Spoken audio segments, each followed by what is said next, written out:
Nie będę ukrywał, że elektryczny Fiat 500 to jedno z moich ulubionych aut miejskich i elektrycznych w ogóle.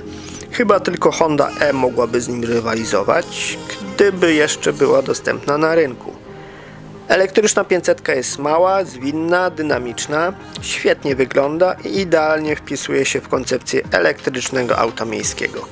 A co gdyby tak dodać do tego auta odrobinę chili? Czy Abarth 500e to jeszcze więcej dobrego, czy może już przerost formy nad treścią? Nazywam się Kamil Rogala i zapraszam Was do obejrzenia mojego testu. Moim zdaniem auta elektryczne świetnie spisują się w mieście, a w tak kompaktowych wymiarach ten sens jest jeszcze bardziej widoczny. Wielkie, ciężkie SUV-y w cenie luksusowych domów? Kto bogatemu zabroni, ale sensu bym w tym nie szukał. Elektryczna 500 w standardowym wydaniu od Fiata jest naprawdę ciekawym autem, do tego dostępna w 3 wersjach nadwoziowych i kilku wersjach wyposażenia. Brakuje jej tylko odrobiny werwy, pazura i sportowego ducha, ale tutaj cały na niebiesko wjeżdża Abarth 500e. Tylko czy komuś to potrzebne? W sumie nikomu, ale skoro można. I właśnie to jest świetne w motoryzacji. Pogoń za marzeniami, pomysłami, nawet gdy wydają się zbędne i trochę bezsensowne. Jeśli ktoś chce mieć frajdę z jazdy po mieście i do tego chce posiadać autko, które prezentuje się jak z gry, to Abarth 500e jest przepisem idealnym. Wystarczy na niego spojrzeć. Wygląda fantastycznie. O wyglądzie wspomnę jeszcze później, a tymczasem sprawdźmy, co ten maluch ma w środku, zaczynając od bagażnika. Najpierw rzut oka na kanapę z tyłu. Miejsca niewiele, ale tam przejdziemy za chwilę. Codzienne zakupy? Jak najbardziej. Miejsca na kilka toreb wystarczy. Zmieści się nawet walizka kabinowa i ze 2 plecaki, ale dłuższy wyjazd we 4 może być ciężko. Pod podłogą w zasadzie nic nie zmieścimy. Trochę szkoda. Brakuje również jakichkolwiek haczyków, siatek czy praktycznych dodatków. Wakacje we 2 po złożeniu oparć kanapy? Czemu nie? Pojemność bagażnika w standardowej konfiguracji to 185 litrów, a po złożeniu oparć otrzymamy 550 litrów. Szkoda również, że sporo miejsca w bagażniku zajmują kable do ładowania i zestaw naprawczy, choć ryzykanci mogą to wszystko zostawić w domu. Plus, że klapa bagażnika otwiera się wysoko. Jeszcze rzut oka na to niebieskie maleństwo i wskakujemy do środka.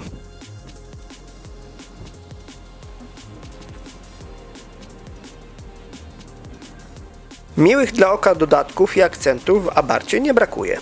No ale wejdźmy do środka, zaczynając od kanapy z tyłu. Jak to w autach tego typu, wciskanie się na kanapę odbiera trochę godności, ale cóż, nie zawsze można jeździć limuzyną. Tył fotela jest dość miękki, więc nie odciśniemy sobie kolan. Kanapa jest oczywiście trochę ciasna, dwuosobowa, a siedzisko jest dość krótkie. Miejsca jest tyle, aby na krótką wycieczkę zabrać 2 niewysokich pasażerów. Na plus na pewno 2 mocowanie Isofix z przyzwoitym dostępem. Materiały? No cóż, wszędzie twarda skorupa, ale w tym segmencie nie wypada tego oceniać negatywnie. Będzie łatwiej utrzymać w czystości. Dobra, przesiadam się do przodu. Już konwencjonalna wersja elektrycznej 500 bardzo przypadła mi do gustu, choć wiem, że to auto jest po prostu maleńkie i wiele osób nie znajdzie w nim wygodnej pozycji za kierownicą. Ale ja mam to szczęście, że mierzę zaledwie 176 cm wzrostu, więc dosłownie w każdym aucie mieszczę się bez problemu. Ekran systemu jest szeroki, ale nie wystaje znacząco ponad obrys deski. Działa płynnie i bezproblemowo. Niżej znajdziemy szereg przycisków odpowiedzialnych za sterowanie klimatyzacją, jest też półka na smartfona z ładowarką indukcyjną oraz tradycyjny port USB. Jeszcze niżej znajdziemy przyciski do sterowania przekładnią. Jest też miękki podłokietnik, który skrywa dość pojemny schowek. Sam podłokietnik jest regulowany wzdłużnie w dość sporym zakresie. Pod estetyczną roletką mamy kolejny schowek z gniazdem 12V i uchwytem na kubek.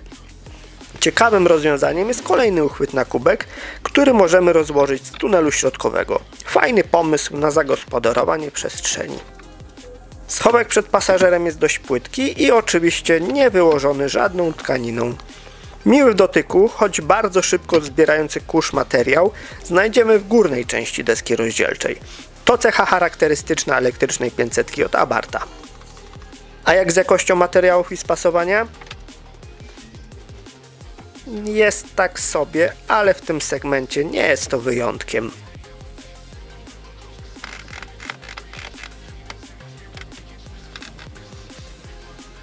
Ekran przed kierowcą jest taki sam jak w modelu Fiata. Czytelny, posiadający wystarczającą ilość informacji, ale grafiki nie są specjalnie estetyczne. Trochę brakowało mi ładnie zaprojektowanych zegarów w stylu Abartha.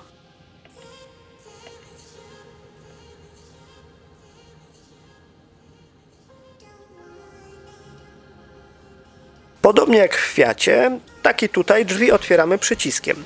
W sumie ciekawy i wygodny sposób, a w razie jakichkolwiek problemów w okolicach schowka w drzwiach mamy tradycyjny uchwyt.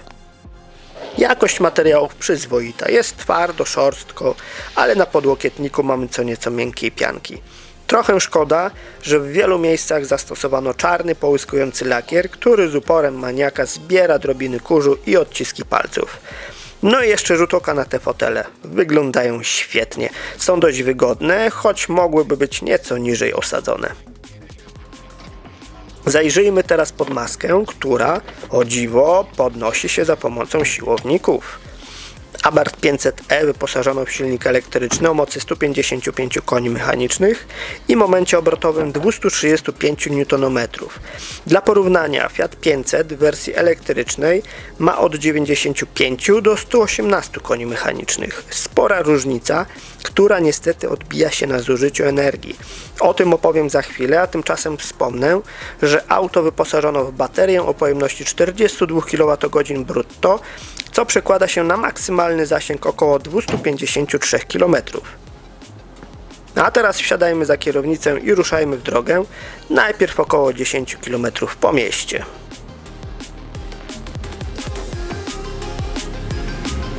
Jak wspomniałem, Abarth 500e dysponuje mocą 155 koni mechanicznych i momentem obrotowym 235 Nm. O ile wersja 118-konna zwykłego Fiata zużywa średnio około 14 kWh na 100 km i jest w stanie przejechać maksymalnie do 322 km, tak Abarth 500e pochłania około 18 kWh na 100 km, co daje maksymalny zasięg do 253 km. Coś za coś, ale dość często powtarzam, że do miasta realne 200 km w większości przypadków wystarczy. No dobrze, ale co dostajemy w zamian za mniejszy zasięg? Świetne osiągi i rewelacyjne jak na tego typu auto właściwości jezdne. Jest sztywno, ale nie twardo, więc jazda po nierównościach nie jest udręką. Owszem, nie ma mowy o komforcie, ale kto kupuje Abartha dla wygody? Wręcz przeciwnie, skorpion na masce oznacza sporo wyrzeczeń i kompromisów, ale w tym przypadku naprawdę nie jest źle. Auto w zakręcie trzyma się świetnie, choć trzeba uważać na wspomniane nierówności, bo bywa nerwowe i wymaga szybkich reakcji. Czy Abarth 500e jest szybki? W mieście dynamika jest rewelacyjna, a gdy asfalt jest suchy i złapiemy dobrą trakcję, w większości przypadków będziemy pierwsi na światłach. Przyspieszenie od 0 do 100 km na godzinę w około 7 sekund daje sporo frajdy, choć prędkość maksymalną ograniczono do 155 km na godzinę. W sumie dobrze, bo jazda z wysokimi prędkościami wiąże się z błyskawicznym opróżnianiem akumulatora. No ale jak wspomniałem, to auto miejskie nie w trasę. Ale czy jazda tym autem daje frajdę? Być może nie tyle co spalinowy Abarth, ale jeśli spojrzymy na 500e jak na typową zabawkę, jeśli nie mamy wielkich uprzedzeń do aut elektrycznych lub w garażu mamy coś innego na dalsze podróże, wtedy zasięg nie będzie miał znaczenia, a Abarth 500e stanie się po prostu rewelacyjny. Owszem, ze względu na krótki rozstaw osi, zaledwie 2322 mm, powtarzające się nierówności poprzeczne wprawiają auto w nieprzyjemny rezonans.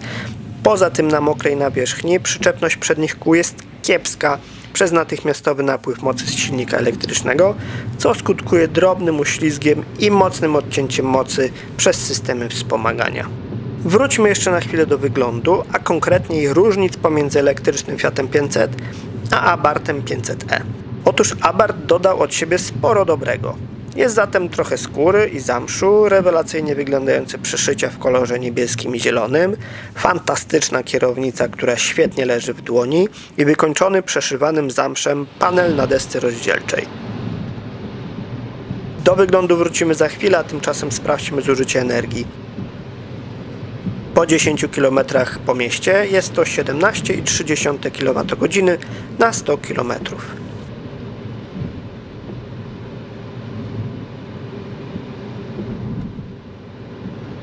Wróćmy jeszcze do wyglądu zewnętrznego. W porównaniu do Fiata różnice są ogromne i te wszystkie dodatki, nakładki, zderzaki, lotka na klapie bagażnika, rewelacyjnie wyglądające felgi i obniżone zawieszenie. To wszystko sprawia, że Abarth prezentuje się świetnie. Do tego niebieski lub jaskrawy zielony kolor i mamy przepis na auto, które zwróci na siebie uwagę. Oprócz tego w wyposażeniu odmiany Turismo jest jeszcze skromniejsza, nazwana po prostu 500e. Jest w zasadzie wszystko i możemy jedynie dodać fotele kierowcy oraz pasażera z pamięcią ustawień odchylenia oparcia. Z jednej strony super, bo dostajemy zacnie wyposażone auto bez braków, a z drugiej trochę smutno. Zakres personalizacji jest niestety marginalny. Inne felgi, naklejki, gadżety niestety nie przewidziano. Jasne, spalinowe wersje były może trochę bardziej agresywne i miały zdecydowanie więcej wersji i możliwości konfiguracji, ale hej, to dopiero początek 500e i mam głęboką nadzieję, że pojawi się więcej ciekawych odmian.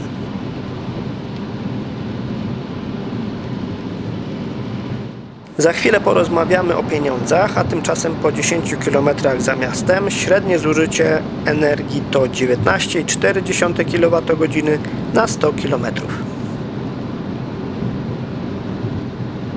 No dobrze, czas przejść do smutnej części, czyli odpowiedzi na pytanie: ile za taką przyjemność trzeba zapłacić? Gdy w konfiguratorze zaznaczymy kilka, w sumie to chyba tylko 3 opcje, to w cenniku zobaczymy kwotę ponad 210 000 złotych. Tak, to cena wysoka, żeby nie powiedzieć absurdalna. Czy zaporowa? Być może, bowiem konkurencja jest spora i nawet nie wspominam o spalinowych alternatywach. Na przykład Hyundai i20N Performance za 140 900 zł. Problemem mogą być nowości, których na rynku nie brakuje. Pierwszy strzał. Nowe Mini w wersji elektrycznej o mocy 218 koni mechanicznych w odmianie John Cooper Works za 209 200 zł. Więcej przestrzeni, więcej mocy, lepsze osiągi, zdecydowanie większy zasięg i podobny poziom fajności. Chyba nie będę pastwił się nad Abarthem 500e w zakresie cen, bo bardzo mi tego auta szkoda. Polubiłem je. No i na koniec zużycie energii przy 120 km na godzinę 22,5 kWh na 100 km. Bardzo dziękuję za dotrwanie do końca i serdecznie zapraszam na kolejne filmy.